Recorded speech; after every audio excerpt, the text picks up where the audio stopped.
This is a special bonus edition of Judaism Unbound, the Dybbukast, Season 2, Episode 1, I Sing and I Pray. We are thrilled to present this bonus episode of Judaism Unbound in partnership with Theater Dybbuk. Theater Dybbuk is a Los Angeles-based organization that creates provocative performances and innovative educational encounters exploring Jewish thought to illuminate universal human experience. Their podcast, the Dybbukast, is released once a month. We encourage you to subscribe to their podcast by heading to the Dybbukast. That's Dybbukast in Apple Podcasts or anywhere else you listen to podcasts. Enjoy this episode of the Dybbukast.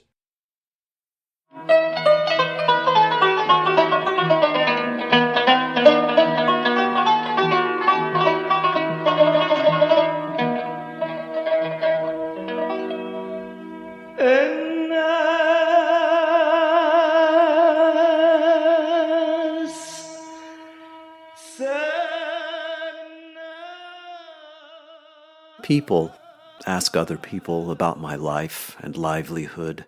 Among those who watch me, many are unknown to me. What are they looking for? Well, let's satiate their curiosity. There's no harm in that. Let them listen and understand me.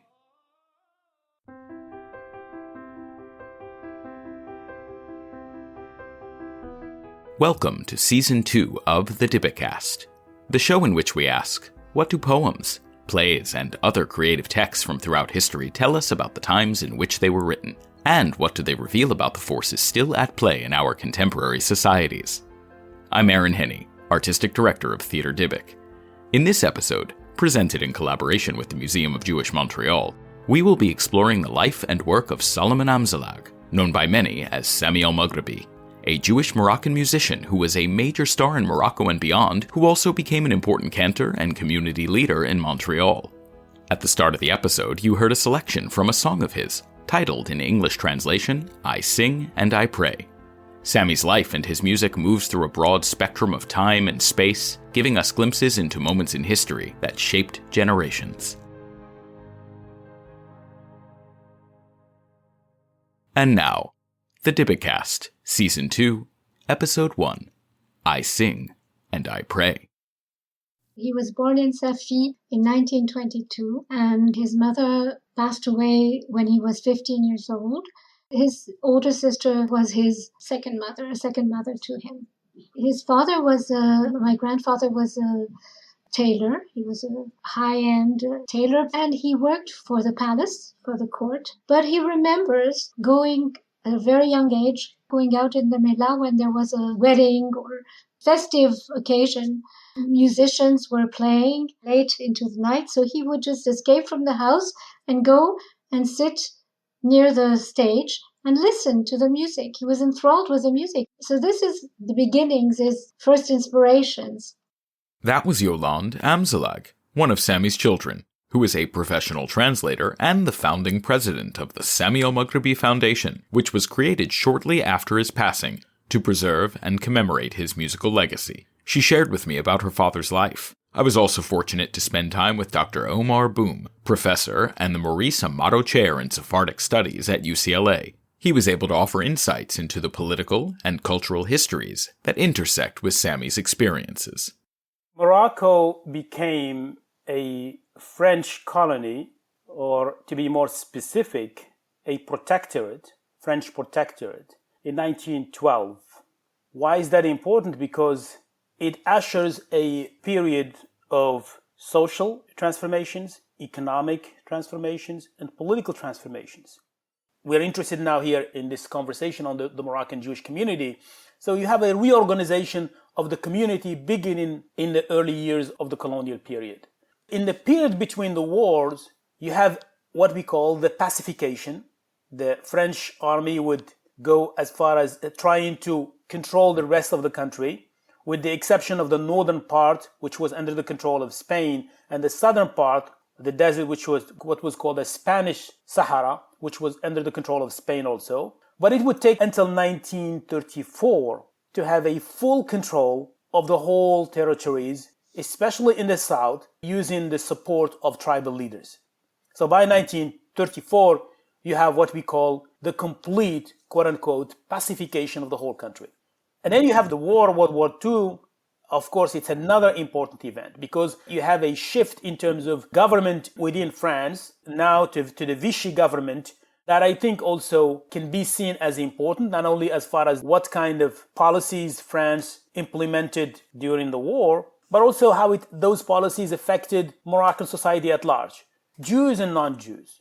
And between the war and 1956, where Morocco regained its independence, you have the beginning of the independence movement in 1944. They really have a formal independence movement led by the Istiqlal Party.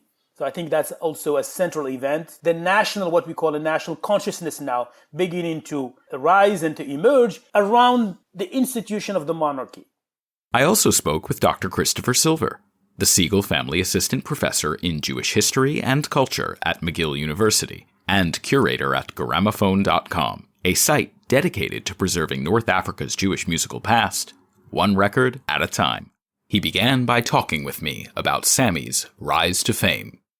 By the time he comes of age in the 1940s, he's discovered. So he enters a competition to discover sort of the next indigenous film star in Morocco. Okay, sort of like a star search competition of the time, 1947 Morocco, held in Casablanca to discover the next Moroccan star. He is the runner-up. But nonetheless, his path to stardom is clear. And by the following year, by 1948, that's the year that he connects to the French recording label Pathé, which operated extensively in North Africa and the Middle East for decades at that point. And he records his first 78 RPM discs. And from that moment until 1956, so again, his star continues to rise. We should see Samy Elmaghribi as a Moroccan artist. He was also Jewish, but the music that he was recording, the music that first made him popular, there was nothing particularly Jewish about it. As for what he's singing, depending on the song, sort of a standard Moroccan Arabic vernacular.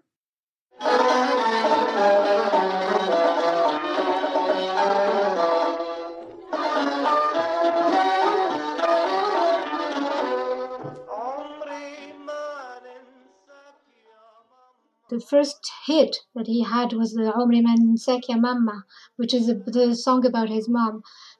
And it speaks to something which is important for Muslims and Jews in Morocco, the power and the importance of parents, and especially the sacredness of mothers. He says, you brought me to life, you bore me for 9 months and brought me to life in suffering, and you tolerated my antics, and you would hold hide back your tears and smile to me. How many nights full of sorrow my wanderings you would follow. With no complaint you suffered my folly, my precious, oh my sweet. Death claims each one of us. When your hour came, flames devoured me. Tears still run down my cheeks when I remember you.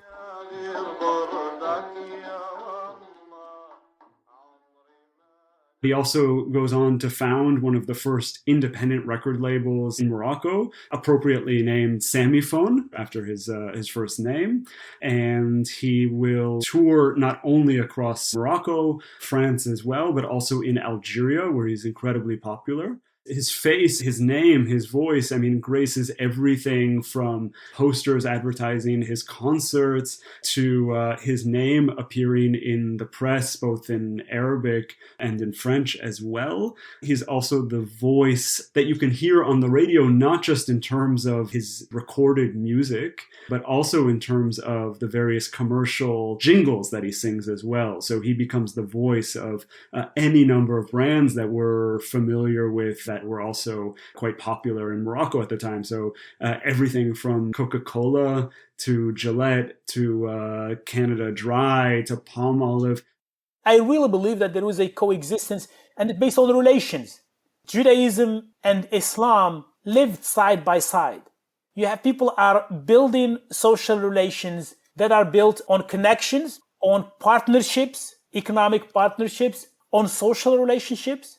That's why Samy resonates with Muslims and Jews, because Samy and Samy's music is the ultimate expression of what it is to be a Moroccan from Casablanca or Dibdou or Marrakesh, and he does it in the Moroccan dialect.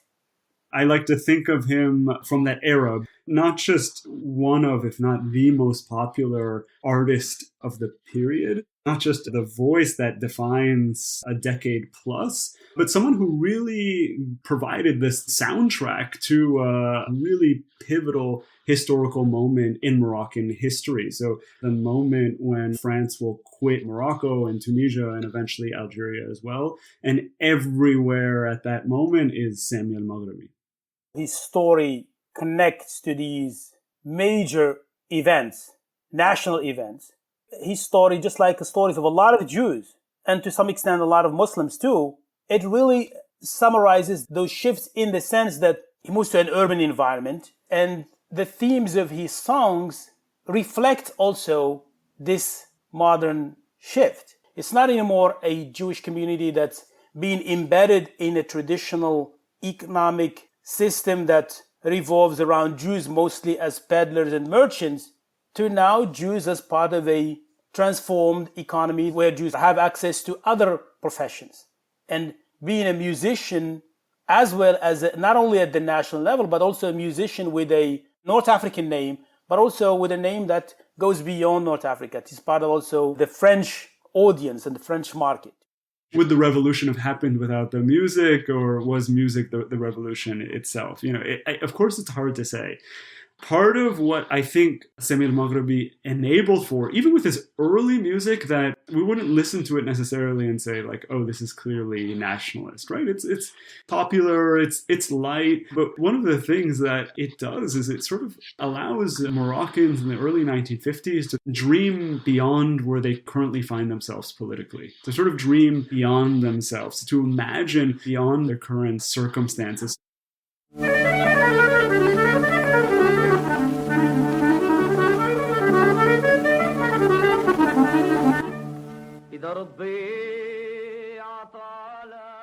So he has a song called El-Mlain, and the lyric basically goes, should the Lord bless you with money, don't cling to it at all, honey.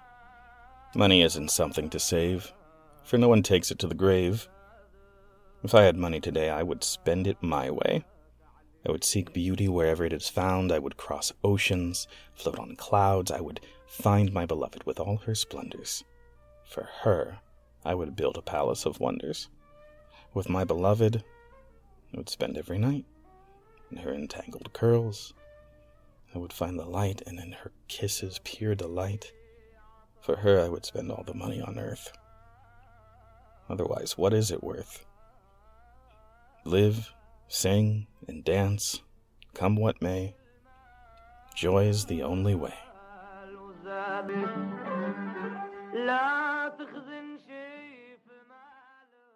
It's the realm of the possible that is being expressed in vernacular Arabic for the masses.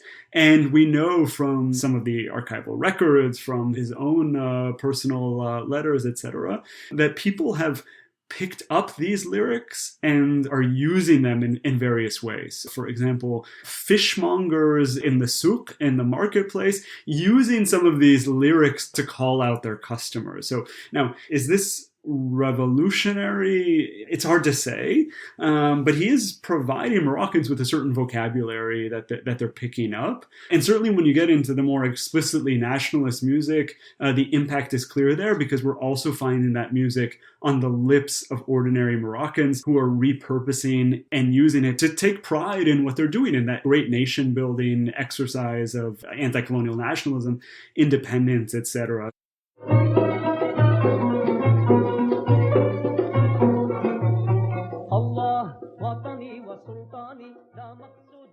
Moroccan Jews have, in many ways, always had a special connection with the monarchy, to the extent that it figures in their prayers, in the synagogues, and outside of the synagogues. It's also reflected in the relationship between Jews and, during the war period and the post-war period, the way they viewed Muhammad V as their savior. I think it was in 54 or 55 The family moved to Paris for a few months, and at the time, it was also linked with King's exile to Madagascar in 1953. So after the King's exile, my father felt maybe threatened, or because he was a nationalist and he had composed nationalist songs. So I think he felt that he needed to sort of try and find a safer ground in France. The event that triggered his departure was that he had a police investigation because of his nationalist songs.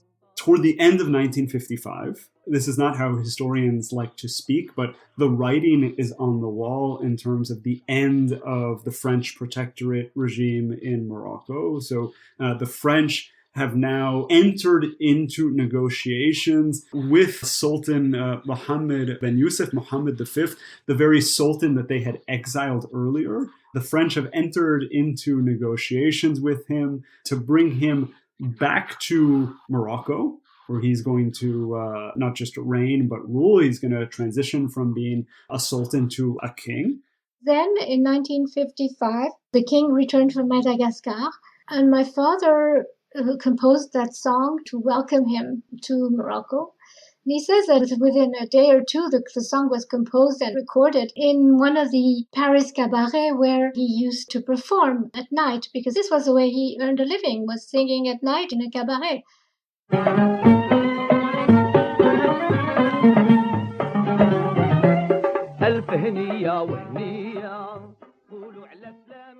He went for an audience with the king. First, he was received by the prince, Moulay Hassan, and then the king, Mohammed V, greeted him. And so he was ushered in by the prince, and he played the song for the king, Alf Haniya wa Haniya, which means 1,000 welcomes to the king. To His Majesty Mohammed V, our beloved king, 1,001 greetings. Welcome to our Lord Mohammed V, Sultan of Morocco. My friends, rejoice with me. I pleaded with God, and He granted my wish. He returned my sultan to me, and my heart is at peace after a long agony.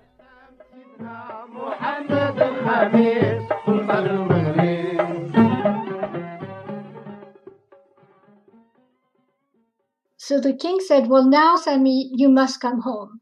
He said, now you just come back home. So he said, yes, Your Majesty. So that was the story of his going back to Morocco in 55 and living there for another 4 years and thriving with a very, very successful career, doing concerts, tours.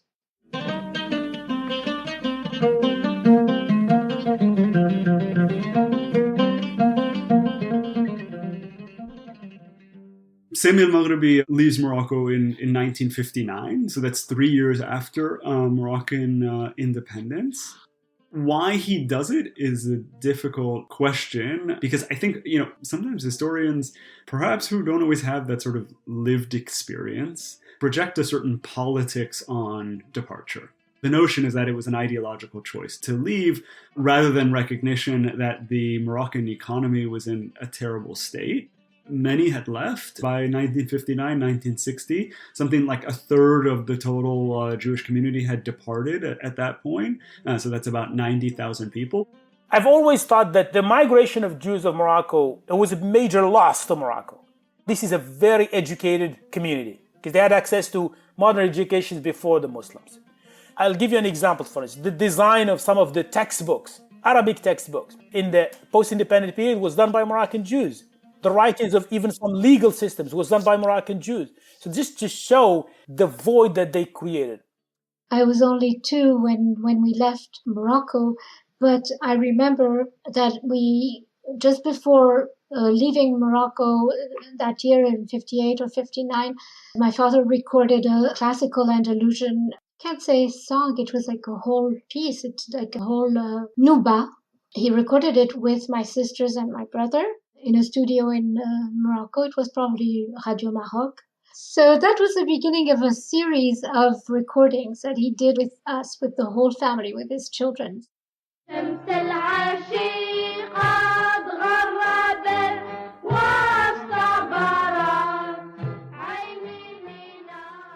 I very much see his departure in terms of putting food on the table and doing what he has to do to take care of his family. He was the breadwinner for that family, and as well as responsible for his extended family as well. My memories of recordings are in Paris because he continued recording classic Andalusian Nuba, extracts of Nuba, because they're very long pieces. He brought together an orchestra of musicians from the Orchestre de Paris. He wrote the music so that they could play it. It's very difficult to write Arabic music in sheet music or notes because you have to have special signs and special sounds are difficult to render in that language. I think he even invented notations so that the European or Western musicians could decipher the music and also play it in a way that was acceptable to an Arab audience. This is my memory of our family career in Paris. We would learn the songs. Of course, we didn't read Arabic, so he would transliterate the words. He would teach us how to pronounce them very properly, and we would rehearse almost every night before the recording. We were completely involved in that project. And that was in the early 60s, 62, 63. And then there was the Haggadah, which was also recorded with the family. Baruch atah Hashem, Baruch hu Baruch Shemo. He also recorded before the Haggadah, or maybe at the same time, he had a series of records where he recorded Piyutim and prayer excerpts, which was called Le Chant des Synagogues. His father would sing in the synagogue. This was his first place of performance, or also he learned Arab Andalusian music because the Sephardi ritual is based on Arab Andalusian music. When I go to synagogues in Morocco today, when I'm sitting there, and I said, this sound, the tone, the voices are not that different from the voices if you're in a mosque. And Muslims, Jews too, are aware of that. Moroccan Jews are aware of that. They see more closeness to a mosque than to an Ashkenazi synagogue because of the musicality, because of the sound, because that's how the sounds of prayers is embedded in a Moroccan Jewish culture.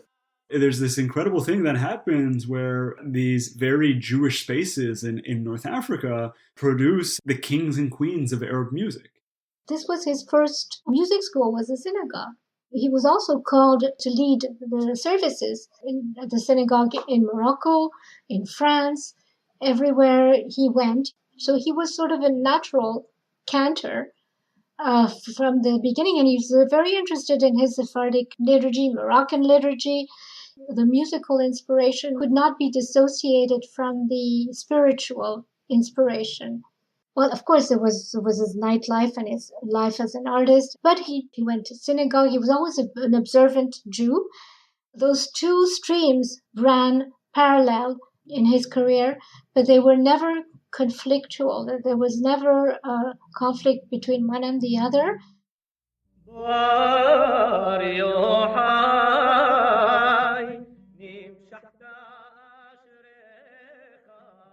With exile, with migration, you can make that decision to separate. And with time, you start forgetting.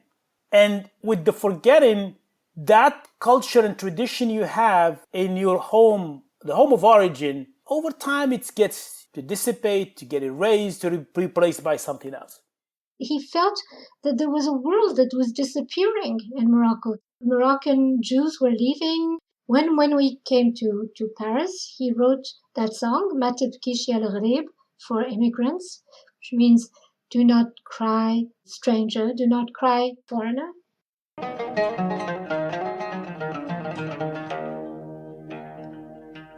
Ya gharib wa alash tibki.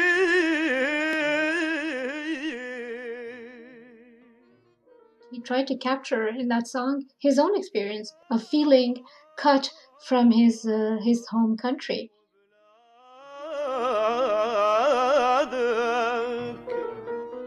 Oh, foreigner, why do you cry?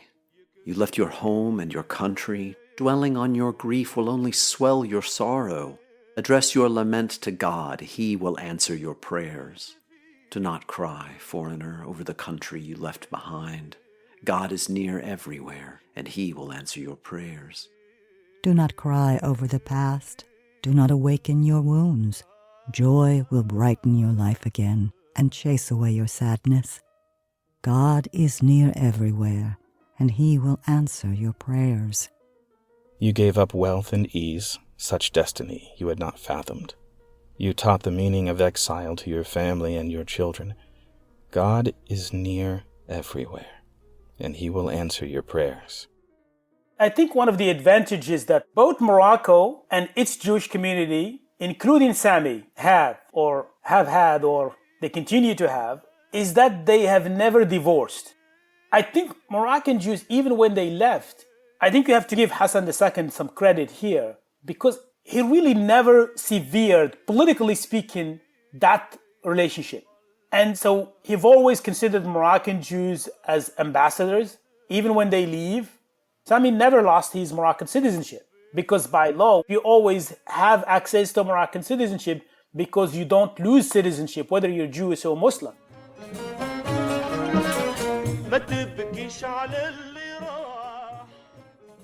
Do not cry, foreigner, over the country you left behind.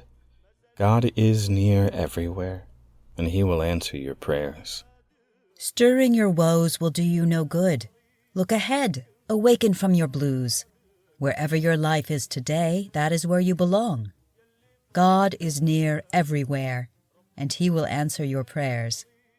The life you live is your fate, written by God Almighty. Your joys and feasts do not forsake. God is near everywhere, and He will answer your prayers. I'm not speaking as a musician, but my reading of these musicians, they were the vehicle of the communities. I would say they are the poets of these communities in exile. Do not cry, foreigner, over the country you left behind. God is near everywhere, and He will answer your prayers. Heed Samy Elmaghribi's words. I am a foreigner too. I have no family, no friends. You are my only refuge, and I live to sing your praise. God is near everywhere, and He will answer your prayers. We left Paris in 1967 on the eve of the 1968 demonstrations and riots. There were riots. So there was a lot of turmoil at the time. My older sisters were in their 20s, and my father didn't feel safe in that environment in Paris. He was also very protective of us, of his children. This was one of the factors that convinced him to move to Montreal. He had no idea that he would become the Chazan of the Spanish and Portuguese synagogue. But at the same time, there was a coincidence. The Spanish and Portuguese synagogue had to let their Chazan go, and they were hiring, they were recruiting. And so he applied for the job. At the time, although this was a Sephardic congregation, the congregation was mostly Ashkenazi, and the liturgy was mostly Ashkenazi. So he had to learn the whole Ashkenazi liturgy. He also brought back some of the liturgy that was composed by the De Sola, Rabbi De Sola. He found some sheet music, and he integrated these melodies that hadn't been sung at the Spanish and Portuguese for 50 years before his time. And he introduced a few changes. He introduced a few Moroccan melodies, even Egyptian, in the service. Actually, he was part of a leadership, the Moroccan Jewish leadership, that wanted to assert their identity without dissociating themselves from their host community, because the Ashkenazi community hosted the Moroccan Jews. The JIVES, the Jewish Immigrant Aid Society, was very active in welcoming Moroccan Jews in Montreal. They helped us. They helped the Moroccan Jews integrate in their new environment. He becomes in many ways the center of this new-ish Moroccan Jewish community in Montreal. He helps ground the community. Like, imagine having one of your stars, in all senses of the words, suddenly sort of gracing Shabbat services week in, week out, and the high holidays. There's something just incredibly comforting, reassuring to that. At the same time, of course, the dominant Jewish culture was Ashkenazi. There was this negative perception of Jews from Arab countries. They were primitive. Those stereotypes were there in the Ashkenazi community. We came from a backward country, or we weren't as civilized. But my father was so proud of his heritage and of his culture. He organized concerts in which we participated, his children, where we sang in Arabic and Hebrew. They were wonderful with him. They loved my father. They loved to hear him sing. They would come and attend the concerts. Although they were Yiddish speakers, they would enjoy his art in any form. And he also sang in Yiddish. He learned Yiddish Mama. He embodied that bridge between those two communities, and he participated in bridging the divide. And he'll eventually get back to recording here as well. He'll record Arabic music in Montreal on another label that he founds. Through song, he'll address some of these questions of sort of how does he bridge the gap between being a chazan, or a religious figure and person, and being a quote-unquote secular artist. So he sings about that as well. And the answer he gives is that that's what I do. There's nothing contradictory about it at all, which is very much true.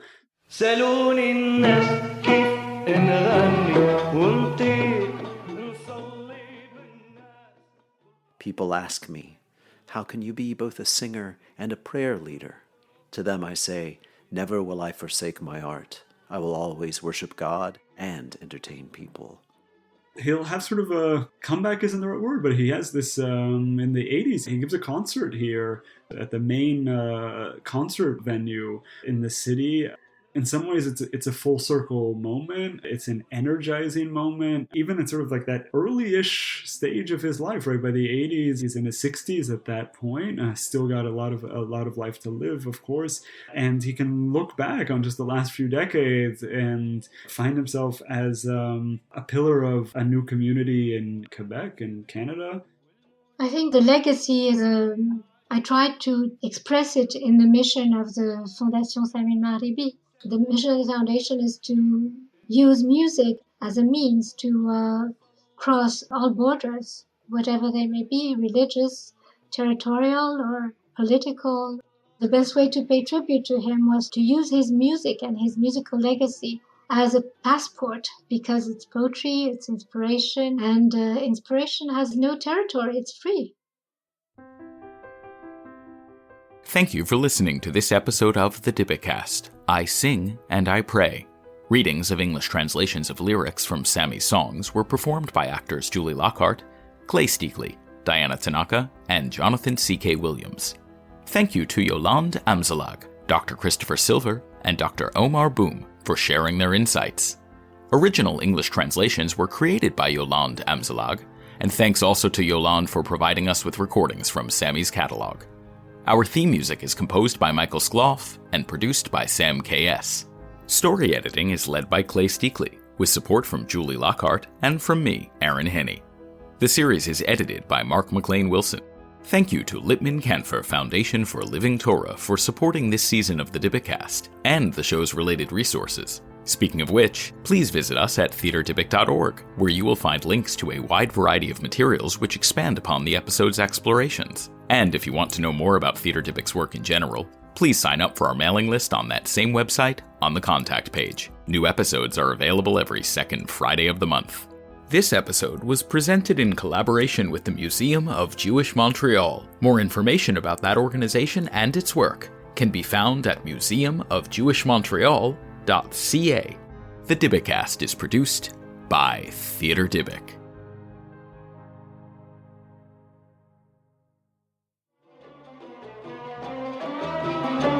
نصلي ونغني من صغري. I pray and sing since childhood. True to God and the people. I always remain. I am forever Elmaghribi, Samy who loves all the people. أنا المغربي طول عمري سامي